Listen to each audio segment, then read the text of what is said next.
అధ్యక్షుడు రాముడి వీరారెడ్డి గారు వేదిక మీదకి రావాలని కోరుతాను.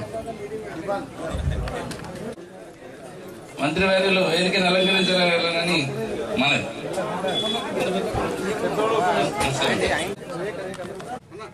ఆ ఎన్నికలు అప్పుడైతేనేమో కొంత ఆగమనం మీరు కన్ఫ్యూజన్ ఉంటుంది, కానీ తేలిపోయింది.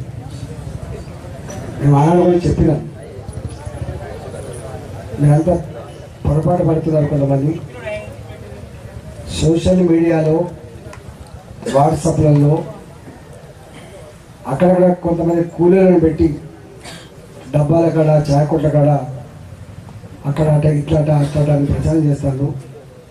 ఇది వాస్తవం కాదు. ఇది కేవలం వాపు మాత్రమే అని చెప్పినాడు కొంతమంది నమ్మక.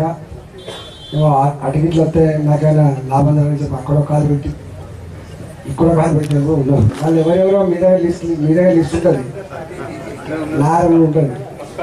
అయితే మీకు ఒక బాధ ఏమవుతుంది అంటే, ఈ దొంగలు మళ్ళా పోవంటే సాధనకి చాలా గొప్పవంటే ఒకే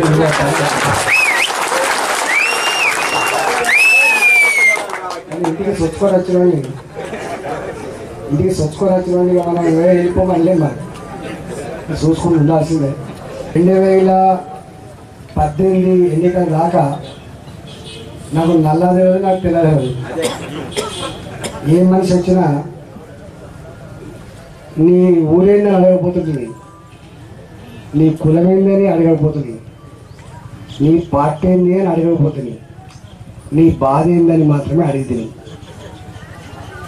మీరు నా మీద కొట్టాడు పెట్టుకునేప్పుడు, సార్ నువ్వు మేము చెప్తే అర్థం చేసుకుంటలేవు, నీతో మీరు ట్రాక్టర్ తీసుకుంటాడు, నీ దగ్గర వంగి దండం పెడతాడు, ఊరికి వచ్చి గల్లెగిరేసి నీతో ఏమైతే నేను తెచ్చుకున్నా అంటాడు అని మీరు చెప్పింది. కానీ నేనేమనుకున్నా అంటే, పట్టణాలలో మోసకాలు ఉంటారు కానీ పల్లెలలో తిన్న ఇంటి వాసాలు లెక్క పెట్టుడు ఉండని నేను అనుకున్నాను. తిన్నింటి వాసాలు లెక్క పెట్టుడు ఉండడు, ధర్మం ఊళ్ళలో ఉంటుంది, న్యాయం ఊళ్ళో ఉంటుంది అని అనుకున్నా. కానీ మీరు అన్నట్టుగానే ట్రాక్టర్ తెచ్చుకున్నాడు, గల్లెగిరేసిండు, కత్తులు కడుపులో పెట్టుకున్నాడు, కవలించుకున్నాడు, మళ్ళా పొడిచిండు మళ్ళా. ఇప్పుడు మరి 10 ఏళ్ళ తర్వాత మరి గుణపడ వచ్చింది. మీరే గెలిచిండ్రు, మీ ఆలోచన గెలిచింది. సరే నేను తాత్కాలికంగా ఓడిపోవచ్చు, కానీ నాకు కూడా గుణపడం అయితే వచ్చింది. కానీ ఒక్కడే గుర్తుపెట్టుకోండి, ధర్మం తాత్కాలికంగా కొంత వెనకడుగు వేయచ్చు, కానీ ధర్మం ఎన్నటికైనా విజయం సాధిస్తుంది.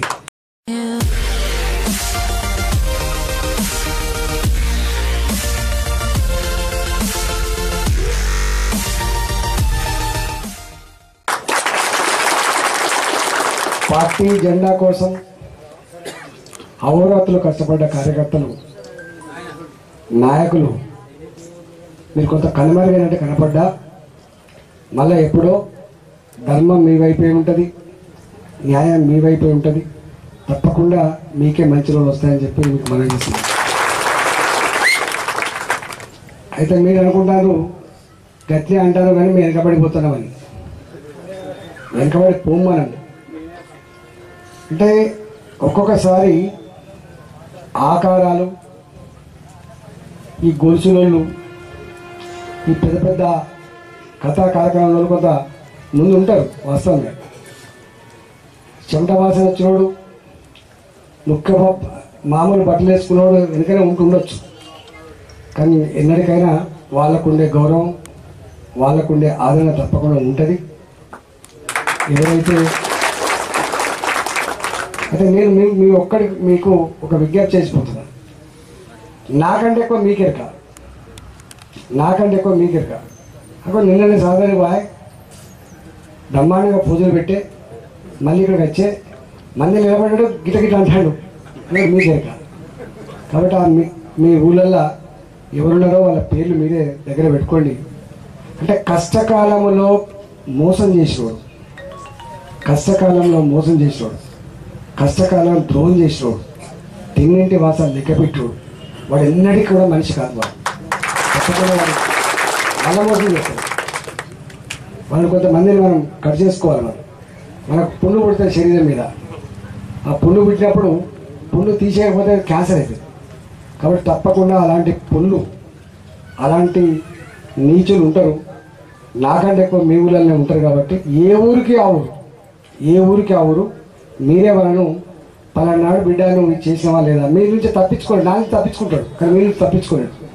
కాబట్టి అట్లా మీరే రాబోయే కాలంలో దూరం పెట్టుకొని మళ్ళీ ఆనిముత్యాలు ఎవరో మన పార్టీ కోసం జెండా కోసం తపన పట్టాడు ఎవరో వాళ్ళని కడుపులో పెట్టుకొని మళ్ళీ కలిసికట్టుగా నడుపుకునే ప్రయత్నం చేయండి.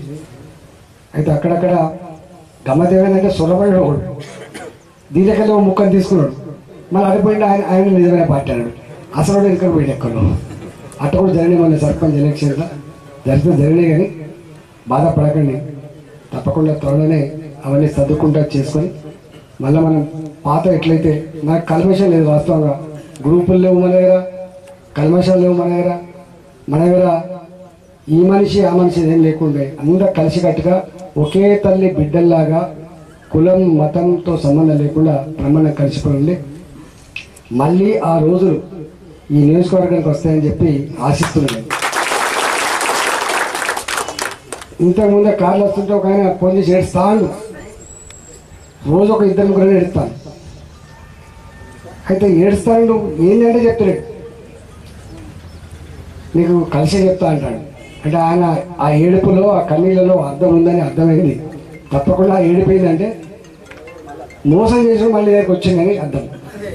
ఆయన ఏడుపండి ఏంటంటే నాకు ట్రాక్టర్ అయిపోతుంది, నాకు భూమి పట్టా అయిపోయిపోతాను, నాకు డబ్బులు పెట్టి ఇల్లు ఇప్పిపోతుంది, అది ఏడుపు. మళ్ళీ వచ్చి నిన్నే వచ్చింది ఆయన మనిషి. నాకు తెలుసు ఆ మనిషి ఎవరు. మనిషి వచ్చింది బొకే ఇచ్చాడు, దాన్ని వాసన పెట్టేట్టుంది. అది చూసిన ఆయన చూసి సాండిగా ఏమంటలేదు. ఇవన్నీ కుదురు ఉంటాయి.